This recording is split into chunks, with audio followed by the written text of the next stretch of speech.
बहुत स्पेशल होने वाली है आपके लिए। पूछिए सर क्यों? क्योंकि PSSSC में जो साथी हमारे पीटी की परीक्षा देना चाहते हैं उनके लिए आज हम लोग बात करेंगे इतिहास की, और इतिहास में पूरी इतिहास का रिवीजन कराएंगे। यह क्लास रिवीजन के लिए भी आप मान सकते हो और यह क्लास आप क्या करिएगा, प्रैक्टिस के लिए भी मान सकते हो और टेस्ट के लिए भी मान सकते हैं। माने इसमें प्रैक्टिस भी आपकी हो जाएगी, टेस्ट भी हो जाएगा। आप अपने आप को जज कर लोगे कि आखिर आपने इतने दिनों में क्या सीखा। 20 अगस्त को पेपर लगा है तो कैसी क्या तैयारी चल रही है। और रिवीजन इसलिए हो जाएगा कि पूरी इतिहास से हम लोग यहाँ पर क्वेश्चन लाएंगे और आपके साथ यहाँ पर क्वेश्चन रखे जाएंगे। उससे पहले क्लास को पूरा देखिएगा और सही से समझिएगा, देखिएगा नहीं पढ़िएगा। देखना और पढ़ना अलग अलग बातें हैं। अगर हम लोग बात इतिहास की करें तो साथियों आप जानते होंगे इतिहास का मतलब क्या है। ऐसी घटनाएं, अतीत में बीती हुई ऐसी घटनाएं जिनके उत्थान और पतन को सिद्ध किया जा सके उसे कहते हैं इतिहास। और इतिहास को अध्ययन की सुविधा के लिए कह ले या ऐसे समझ ले 3 भागों में बांट लिया गया, प्राचीन इतिहास, मध्यकालीन इतिहास और आधुनिक इतिहास। प्राचीन इतिहास में क्या हुआ, हिंदुओं ने राज किया, मध्यकालीन में मुसलमानों ने राज किया और आधुनिक में ईसाइयों ने राज किया। अब जो प्राचीन इतिहास है और मध्यकालीन इतिहास और आधुनिक इतिहास है इस पर डिटेल में चर्चा इसलिए नहीं। अच्छा एक चीज और बताता चलूं आपको, इतिहास के जनक किसे माना जाता है, याद रखना हेरोडोटस महोदय को इतिहास का जनक कहा जाता है। इतिहास का जनक किसे कहा जाता है, हेरोडोटस महोदय को इतिहास का जनक कहा जाता है। क्यों कहा जाता है, इन्होंने एक पुस्तक लिखी थी हिस्टोरिका।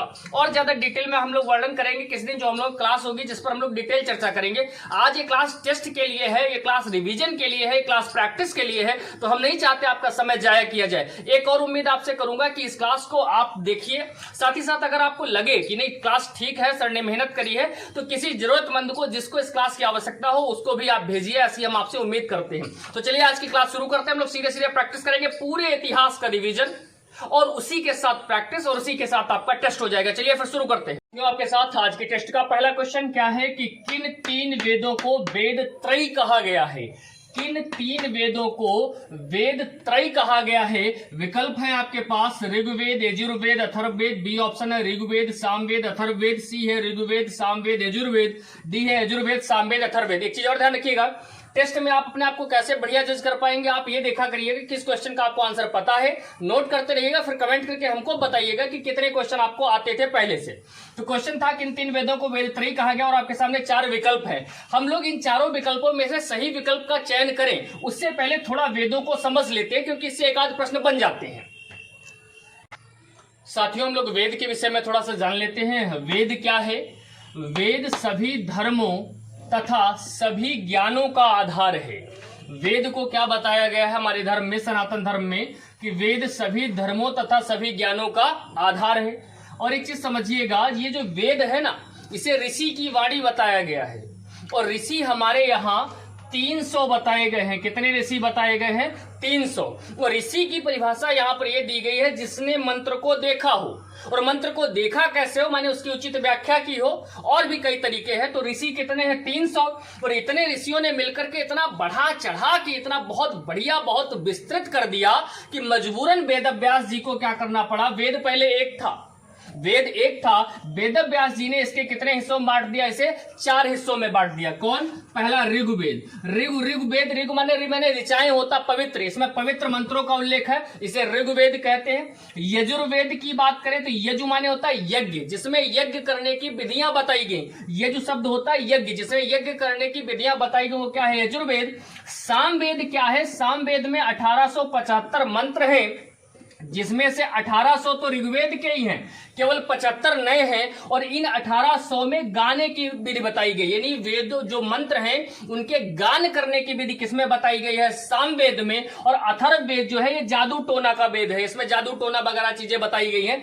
तो जो विद्वान हैं, जो जानकार हैं, जो ऋषि मुनि हैं, वो लोग क्या करते हैं, बहुत से ऐसे विद्वान हैं जो अथर्ववेद को वेद मानते ही नहीं है। उनका कहना है इसमें सब मिला जुला हुआ है, ये सब मिक्स हो गया, जादू टोना वगैरह और भी चीजें मिक्स हो गई, इसलिए वो इसको वेद नहीं मानते। वो क्या कहते हैं, वो कहते हैं वेद त्रयी है, वेद 3 ही है, वेद त्रयी है, वेद 3 ही है। कौन कौन, ऋग्वेद, यजुर्वेद, सामवेद, वो 3 ही मानते, ऋग्वेद, यजुर्वेद, सामवेद। एग्जाम में पूछेगा वेद त्रयी में कौन सा वेद नहीं आता, जवाब देंगे अथर्ववेद। वो पूछेगा ऋग्वेद, वेद त्रयी में कौन कौन से आते हैं, ऋग्वेद आता है, यजुर्वेद आता है और सामवेद आता है। दुनिया का सबसे पुराना ग्रंथ अगर बात की जाए तो वो ऋग्वेद है। कौन है, ऋग्वेद। चलिए तो अब हम लोग क्वेश्चन देख लेते हैं। क्वेश्चन क्या था हमारा, किन 3 वेदों को संयुक्त रूप से वेदत्रयी कहा गया। तो अभी मैंने समझाया था आपको वेदत्रयी में क्या है, ऋग्वेद है, यजुर्वेद है, सामवेद। लेकिन अथर्ववेद को विद्वान जो है वेद नहीं मानते, वो 3 ही मानते हो, कहते हैं वेदत्रयी है। तो पहले वाले में अथर्ववेद आ गया, ये तो ऑप्शन हो नहीं सकता। दूसरे वाले में अथर्ववेद हो गया, ये हो नहीं सकता। तीसरे में चौथे में अथर्ववेद हो गया, तो कौन सा होगा, ऋग्वेद, सामवेद, यजुर्वेद। किन 3 वेदों को संयुक्त रूप से वेदत्रयी कहा जाता है, तो ऋग्वेद, सामवेद, यजुर्वेद को वेदत्रयी कहा जाता है।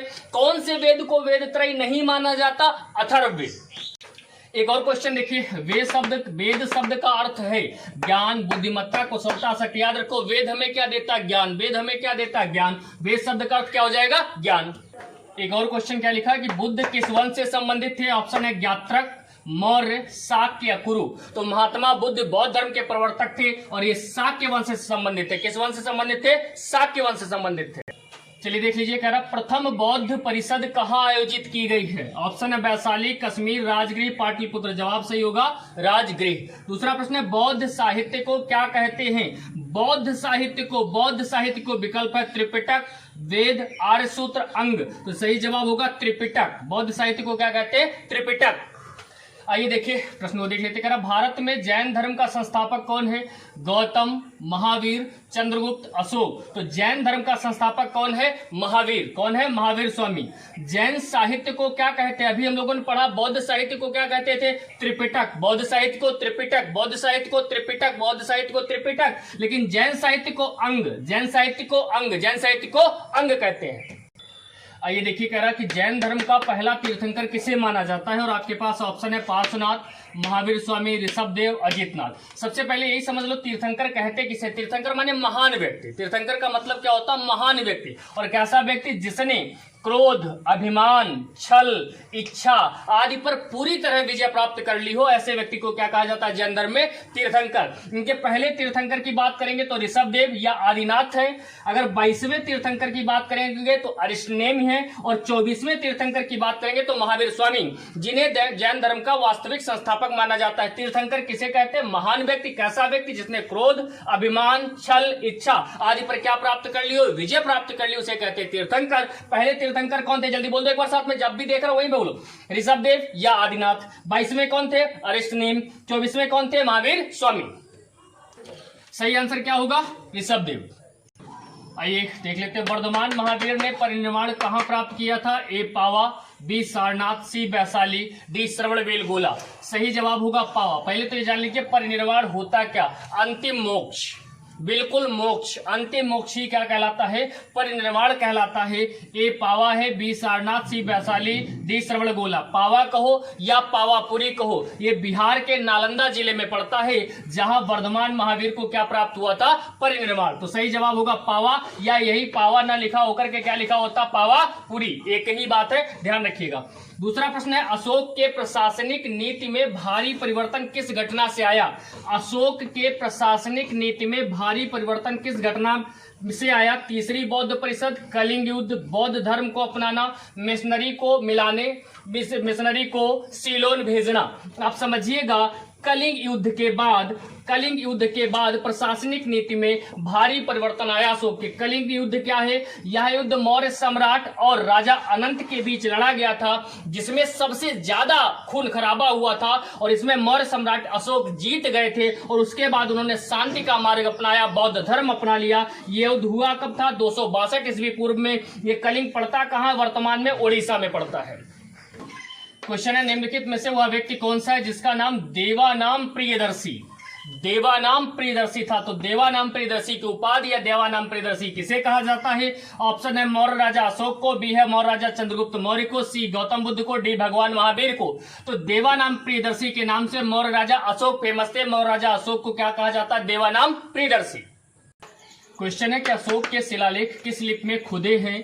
सबसे पहले शिलालेख क्या होता है, फिर विकल्पों पर चलेंगे। शिलालेख क्या होता है, किसी पत्थर या चट्टान पर खोदी गई लिखित रचना को शिलालेख कहा जाता है। शिला माने पत्थर या चट्टान, जब उस पर कोई लेख खोद दिया जाए तो वही क्या बन जाता है, शिलालेख। शिलालेख का मतलब किसी पत्थर या चट्टान पर खोदी गई लिखित रचना को क्या कहते हैं, शिलालेख कहा जाता है। क्वेश्चन, अशोक के शिलालेख किस लिपि में खुदे हैं, मगधी में, ब्राह्मी में, पाली में, देवनागरी लिपि में? तो सही जवाब होगा ब्राह्मी लिपि में। किस लिपि में, ब्राह्मी लिपि में। दूसरा, किस प्रसिद्ध शासक को शिलालेखों का जनक कहा जाता है, समुद्रगुप्त, चंद्रगुप्त मौर्य, अशोक या कनिष्क? तो सही जवाब होगा अशोक को। अशोक को क्या कहा जाता है, शिलालेखों का जनक।